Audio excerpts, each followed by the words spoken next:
শহরটা দিনে যতটা জীবন্ত, রাতে ঠিক ততটাই নিঃশ্বাসহীন। বিশেষ করে রাত 12টার পর, যখন রাস্তার লাইটগুলো একে একে নিভে যায়, তখন মনে হয় এই শহরের ছায়াগুলোই আসল বাসিন্দা। আরিফ ঠিক তখনই প্রতিদিন অফিস থেকে ফিরত। প্রথম দিন সে বিষয়টা তেমন গুরুত্ব দেয়নি। মনে হয়েছিল ক্লান্তির কারণে হয়তো ভুল হচ্ছে। হাঁটার সময় পেছনে কারো পায়ের শব্দ, ঠিক তার মতোই। থামলে থামে, হাঁটলে হাঁটে, কিন্তু পেছনে তাকালেই কেউ নেই। দ্বিতীয় দিনও একই। তৃতীয় দিন বুকের ভেতর অজানা এক ভয় জমে উঠল। আরিফ বুঝতে পারছিল এটা শুধু কল্পনা না। সে হাঁটছে, কিন্তু তার পেছনে আরেকটি অস্তিত্ব ঠিক একই ছন্দে হাঁটছে। রাতের বাতাস ভারী হয়ে উঠত, গলার ভেতর শুকনো ঢোক গিলতে হতো। মনে হতো যদি একবার পেছনে তাকায়, কিছু একটা বদলে যাবে। তবুও তাকায়নি। এক রাতে সাহস করে ফোনে টর্চ জ্বালিয়ে হঠাৎ ঘুরে দাঁড়ায়। কিছুই না, খালি রাস্তা। কিন্তু তখনই সে খেয়াল করল তার নিজের পায়ের শব্দ থামেনি। কেউ তখনও হাঁটছে, ঠিক তার পেছনে। সেদিন রাতে আরিফ ঘুমাতে পারেনি। আয়নার সামনে দাঁড়িয়ে নিজেকে বারবার দেখেছে, সব ঠিক আছে।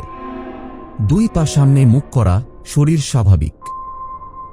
কিন্তু অদ্ভুত ব্যাপার হলো, আয়নায় তার প্রতিবিম্ব 1 সেকেন্ড দেরিতে নড়ছিল। যেন সে নড়ছে না, বরং ভাবছে। পরের দিন থেকে ব্যাপারটা আরও ভয়ঙ্কর হয়ে উঠল।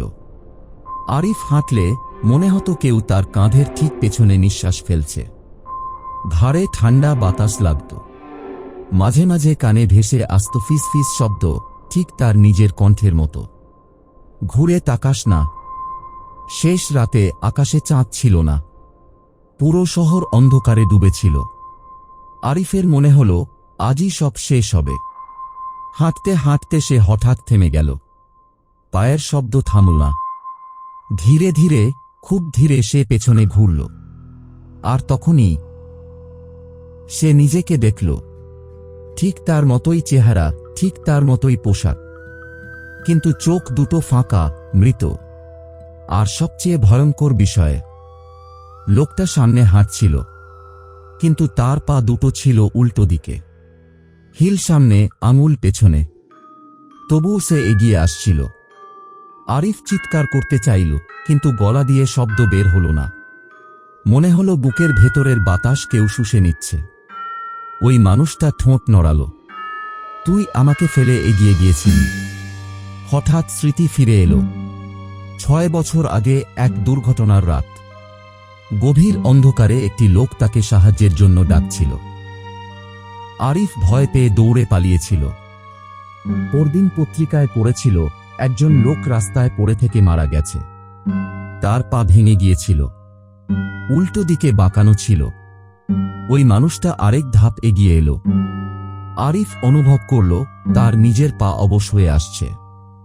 ধীরে ধীরে, খুব ধীরে তার পায়ের দিক ঘুরে যেতে লাগল, উল্টো দিকে। চোখের সামনে অন্ধকার নামল।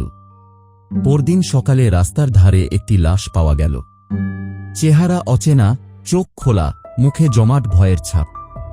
আর পা দুটো পুরো উল্টো দিকে বাঁকানো। কিন্তু শহরের মানুষ বলে, রাত গভীর হলে এখনো একজন লোককে দেখা যায় যে সামনে দিকে হাঁটে, কিন্তু তার পা চলে পেছনের দিকে। আর সে খুঁজে বেড়ায় আরেকটা নিজেকে।